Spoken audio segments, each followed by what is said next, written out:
Eddie Paskal here with two of our friends to talk about what has become a colossal event in the sports world, the Madden game ratings. We're joined today by Andre Weingarten, Associate Franchise Designer and Madden's rating adjuster, and our good buddy who's joining the party as well, AJ Cole. And Andre, we got some questions for you. How do you put AJ's Madden rating together?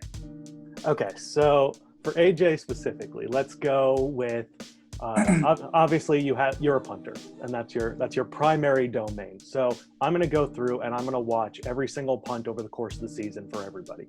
And personally, I love watching punts because I love watching when you can cough and kick, when guys cough and kick. It is one of my favorite things, watching the ball just kind of spiral back, down, roll down to the one. When the special teams, even if you outkick them, they don't need to do a damn thing to get it. I love that. I love it so much. So I very much enjoy punting. Field goals, not as much, just because it's pretty straightforward. You make it or you don't, and you see why. But the punting, there's so many different things, the way the ball can bounce, the different angles, all sorts of things. So go through, we watch every single punt, and we try to analyze based on kick power, based on the accuracy. And for punters, those are really the two big ratings in our formula. Awareness is involved as well, but it's really not so much a matter of what's happening on the field. Obviously, if you do things that are high awareness type plays, then it's a little bit different, but for the most part, that's a modifier for us for punters and kickers. But it's really the accuracy and the kick power itself. But my man AJ Cole has a rating of 10 for his stiff arm. 10? That's one away from single digits, bro. Eddie, I'd like to point out as well, my spin move is a 10.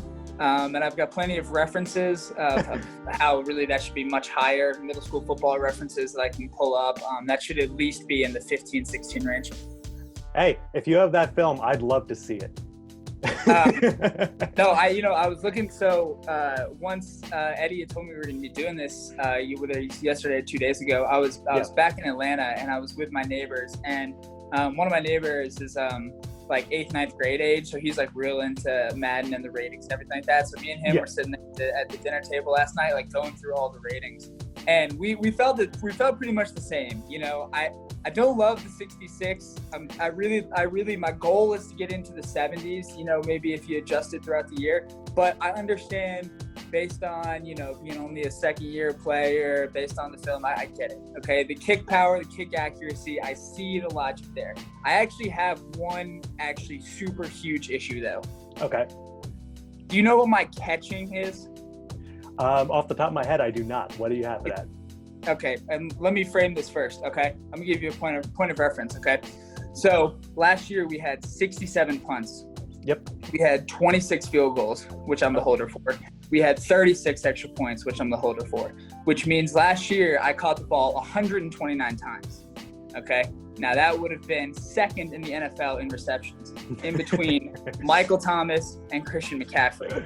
Michael Thomas is a 99, Christian McCaffrey is an 82. So in my mind, I should be somewhere around 87, 88, somewhere in that range, okay? Because I had 129 receptions last year. Okay. My catching's a 22. So I'm 22. So my question for you is, Where does this number come from? How many times have you caught a pass? Whoa, okay, a snap is an underhand pass. No, I'm asking a legitimate quarterback pass. How many times across your career? I'm curious. In 2012 at tight end, I had 13 receptions. Okay, that's good enough for me. Is there? I think we can at least get that in the 30s. I think so too. AJ, where were you playing tight end, bro? Like, I love you, but where were you playing tight end? I had offers to play tight end before I had offers to play punter. Wow. Okay. Sure. Let's get this man's catch rating up. Yeah. Okay. I'm no good right now. The catch rating's got to go up. And I really think everything else is really pretty fair, but the catch rating I think is pretty glaring. It's tough, right? If there's no film on that sort of thing, we can only base on what we see and read. So that 13 catches, that's going to help you, because the way that we do catching in general, it's based on the ability to catch the passes with those velocity, right, from quarterbacks, etc.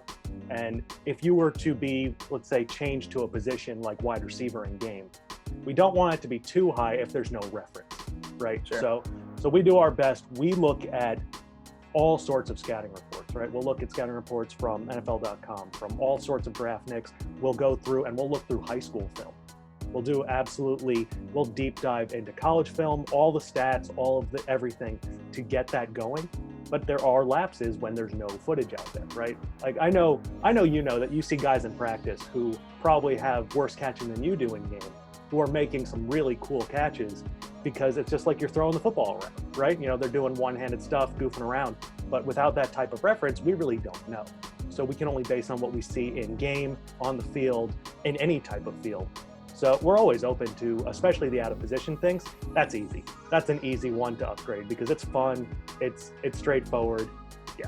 Well, guys, this was so much fun. I appreciate you taking the time. I know, Andre, this is a very busy time of the year for you. AJ, the same goes for you. So your time is very much appreciated and recognized. And man, we got to do this again sometime. Maybe next year we can get AJ into the 70s. He can have some more issues to air out with you. But guys, like I said, man, this was a lot of fun. Thank you so much. And we'll catch up with you soon.